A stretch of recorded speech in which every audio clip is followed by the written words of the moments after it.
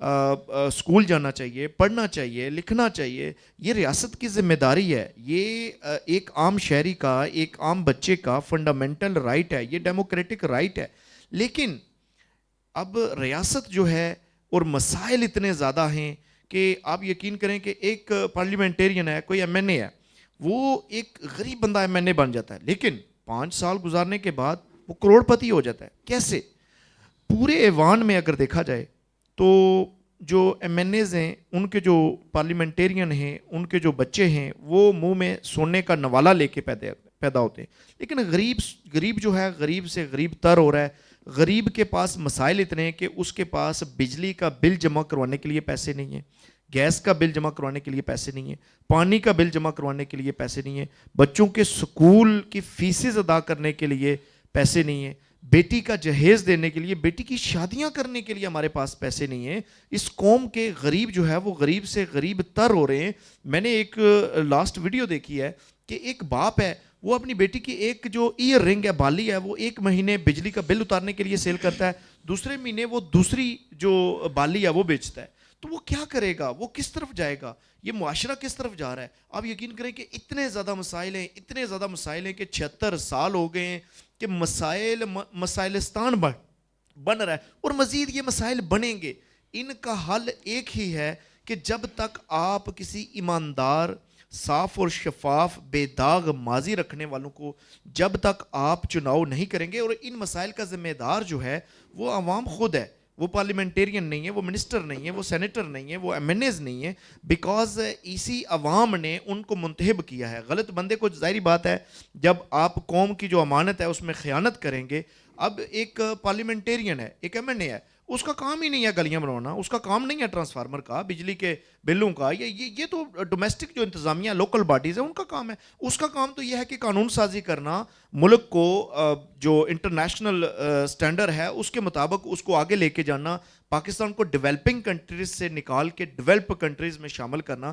اور M N اے بھی lolly پاپ دیتے ہیں, وہ کہتے ہیں جی ہم یہ کروا دیں گے, وہ کروا دیں گے, تو ایک عوام کو ایک ایسا لالی پاپ دیتے ہیں کہ نہ ختم ہونے والا. 76 سال ہو گئے ہیں اس طرح کا لالی پاپ دے رہے ہیں, اور مزید اب بھی یہ دیے جا رہے ہیں. ان کے پاس نہ کوئی نظریہ ہے, نہ کوئی منشور ہے, نہ کوئی مینیفیسٹو ہے.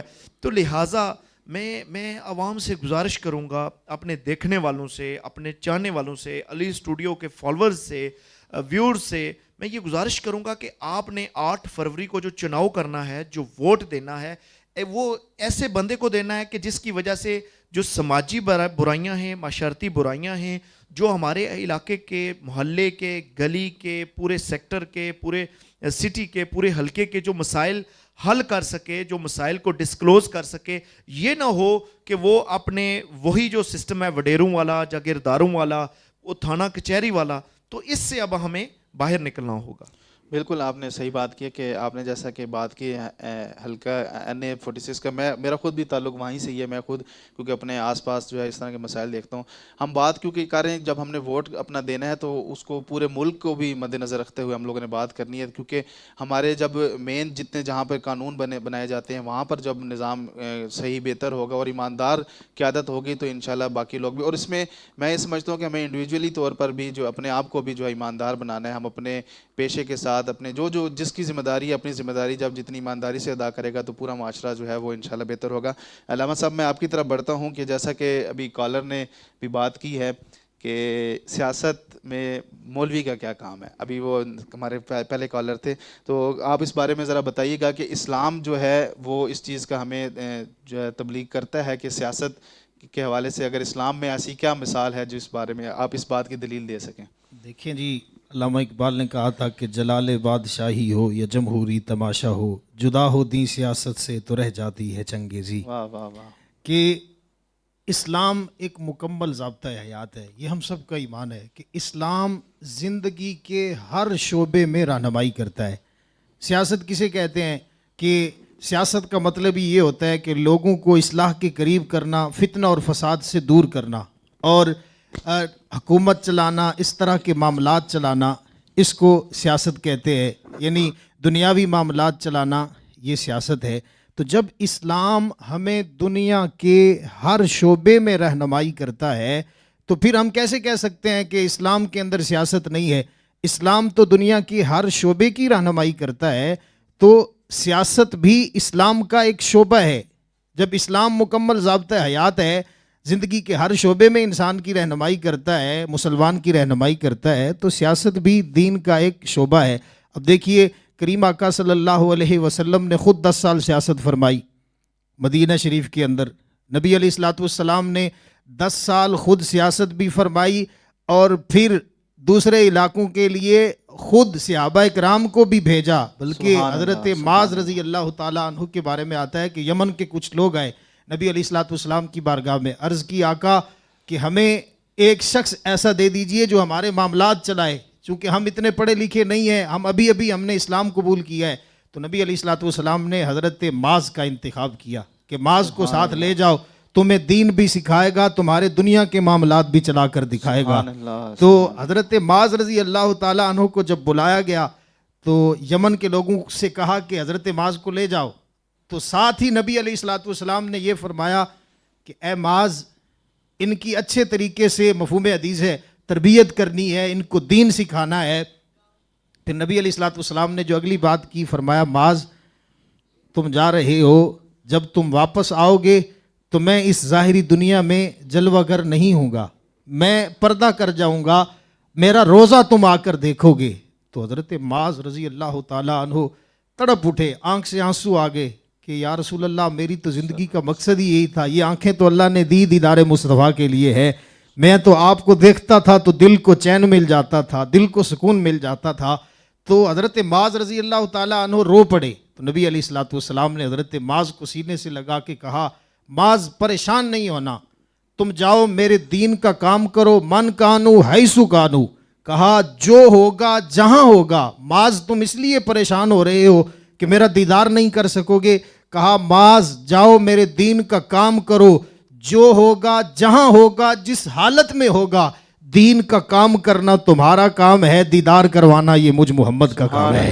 تو نبی علیہ الصلوۃ والسلام نے خود سیاست فرمائی، صحابہ اکرام رضوان اللہ تعالیٰ علیہم اجمعین نے سیاست فرمائی، حضرت سیدنا صدیق اکبر رضی اللہ تعالیٰ عنہ نے 2 سال سیاست فرمائی، پھر حضرت سیدنا فاروق اعظم نے 10 سال سیاست فرمائی، حضرت سیدنا عثمان غنی نے سیاست فرمائی، حضرت مولا علی المرتضیٰ شیر خدا رضی اللہ تعالیٰ عنہ نے سیاست فرمائی۔ ہاں اب دیکھیے جب یزید کا دور آیا نا، تو اسلام کے اندر دیکھیے یزید ایسے کام کرتا تھا جو اسلام کے منافی تھے۔ اسلام کے اندر شراب پینا حرام ہے تو یزید شراب پیتا تھا، اسلام کے اندر زنا کرنا جائز نہیں ہے، حرام ہے، تو یزید زنا کرتا تھا، اس طرح کے برے فعل کرتا تھا۔ اب تخت حکومت پر بھی بیٹھتا، اسلام کے خلاف کام بھی کرتا، تو پھر اس نے یہ ایجاد کیا کہ جب لوگ باتیں کرتے تھے کہ مسلمانوں کا حکمران کیسا ہے، یہ تو شرابی ہے، یہ تو زانی ہے، تو پھر اس نے یہ نعرہ ایجاد کیا، اس نے کہا کہ ایسے کرتے ہیں کہ دین کو سیاست سے جدا کر دیتے ہیں، کہ دین کو سیاست سے جدا کر دیتے ہیں۔ پھر کہا کہ دین کا سیاست سے کیا کام، ہمارا کام حکومت چلانا ہے، ہمارا کام دین سے نہیں ہے۔ تو یہ تب سے چلتا آ رہا ہے سلسلہ۔